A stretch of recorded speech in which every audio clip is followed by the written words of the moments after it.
So dito yung drop-off area.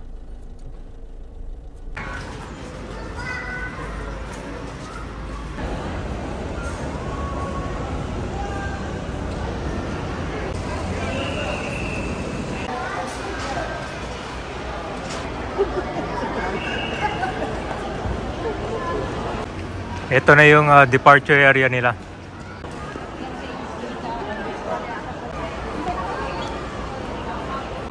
Mostly ang ruta nito mga taxi kabay, Region 3.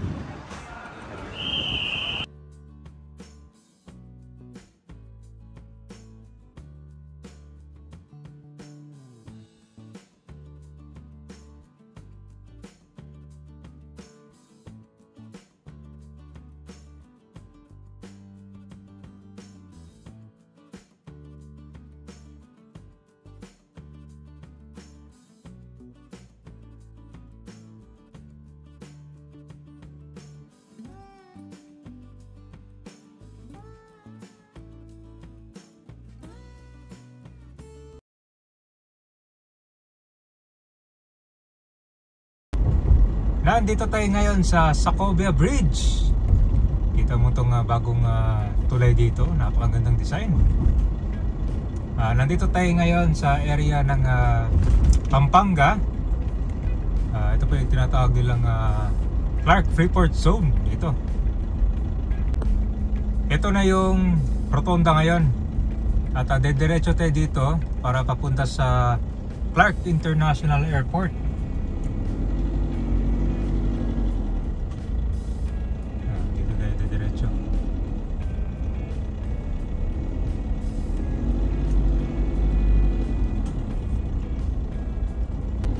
Diretso lang ito doon. Hanggang doon sa may Puyat Avenue.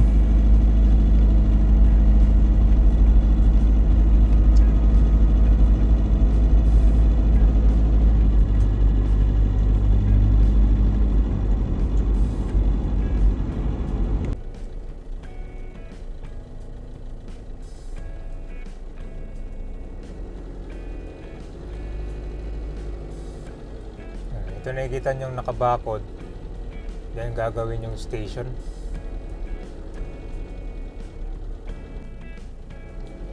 Alright, nandito na tayo.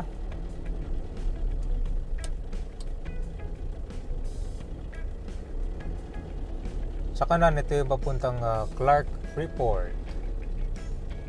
Diretso lang tayo dito.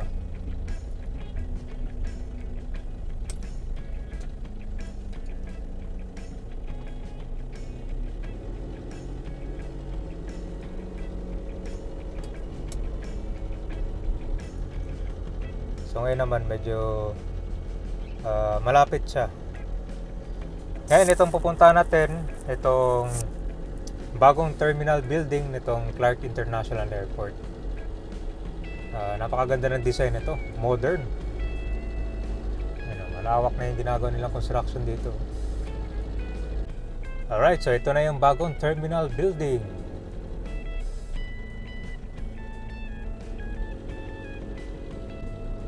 Dito muna tayo sa departure area.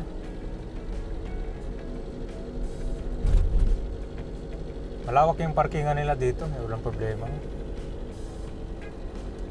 Mostly mga international flights na nandito. Ngayon, itong pagbubukas ng mga more flights dito para makapagtulong sa decongest ng Ninoy Aquino International Airport.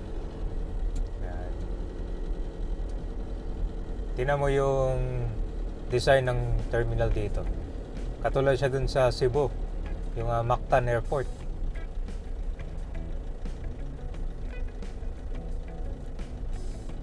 So dito yung drop-off area.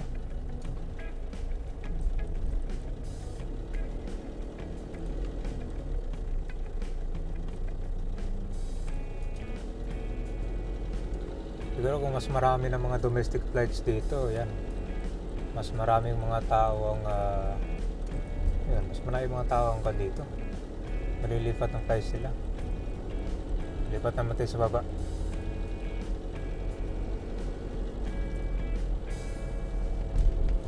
Malalim na inuhukay nila dito para sa PNR station.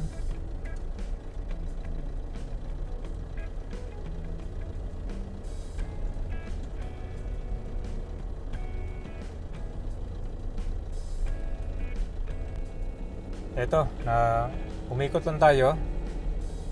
At dito yung parkingan nila. Okay, meron din pala silang park and fly dito. Ayan, pag mga 3 days lang, tapos babalik na kayo.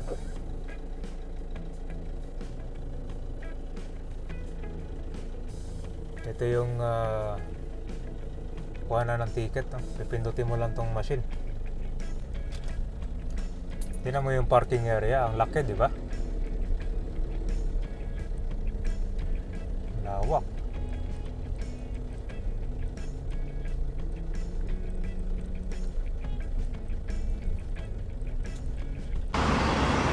So, dito muna tayo sa terminal ng mga bus.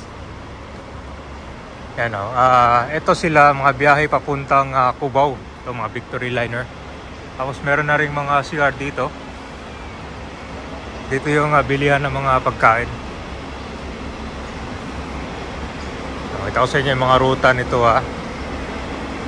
Esitex, Dayo, Baguio. Meron din pala oh.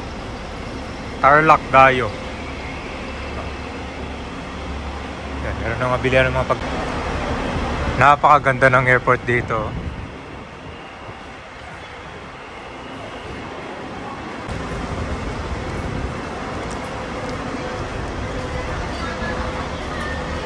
Yung parking nila, ito yun, no? Sobrang lawak. Punta muna tayo ng arrival area nila. Ito yung magandang airport to. Hindi siya congested. Meron na rin parang mga food stall dito na pwede nyong bilan, no? Marami na rin pala.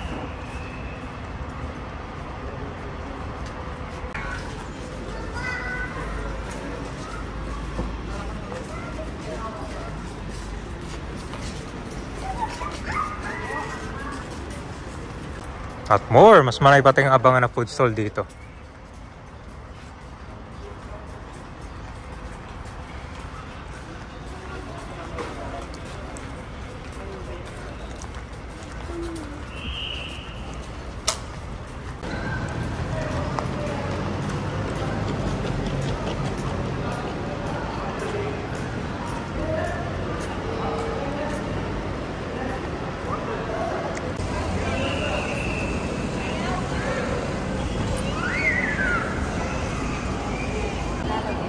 Ayun na.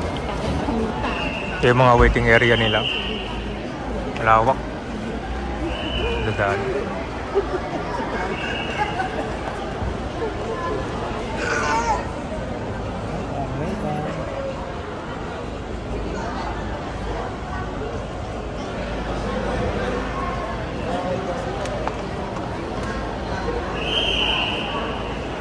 Ito, akit tayo ng departure area.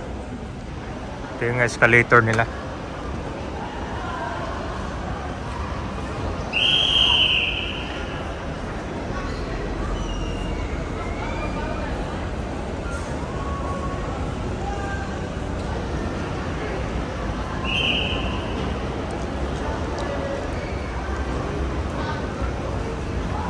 Meron din silang elevator dito.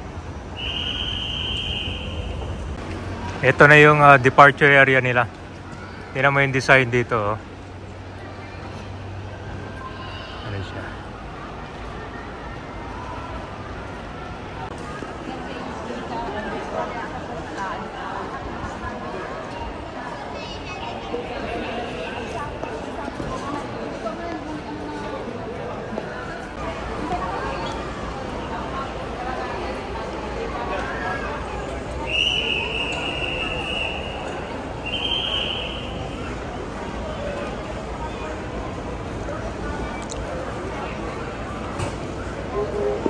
So habang may susunduin na pala kayo, pwede nyong iparada muna yung sasakyan dito sa baba.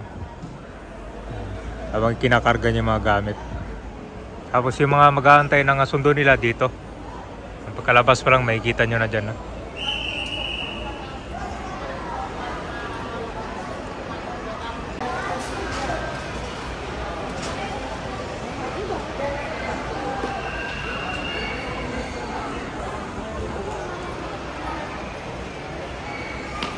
So So dito sa drop-off area nila kabay, meron ng mga pushcart dito.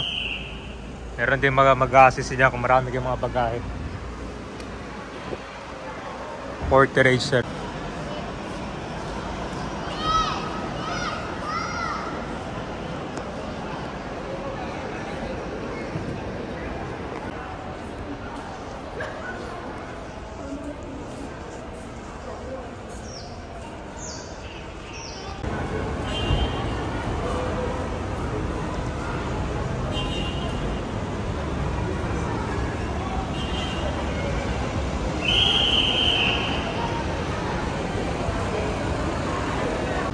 Bali dito sa arrival area, meron din mga metered taxi dito.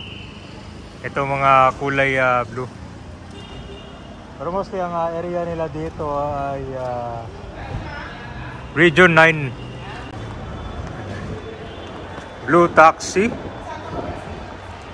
Ngayon kung ayaw nyo naman ng taxi, tapos Metro Manila, doon sa bus terminal ang pwede nyong sakyan.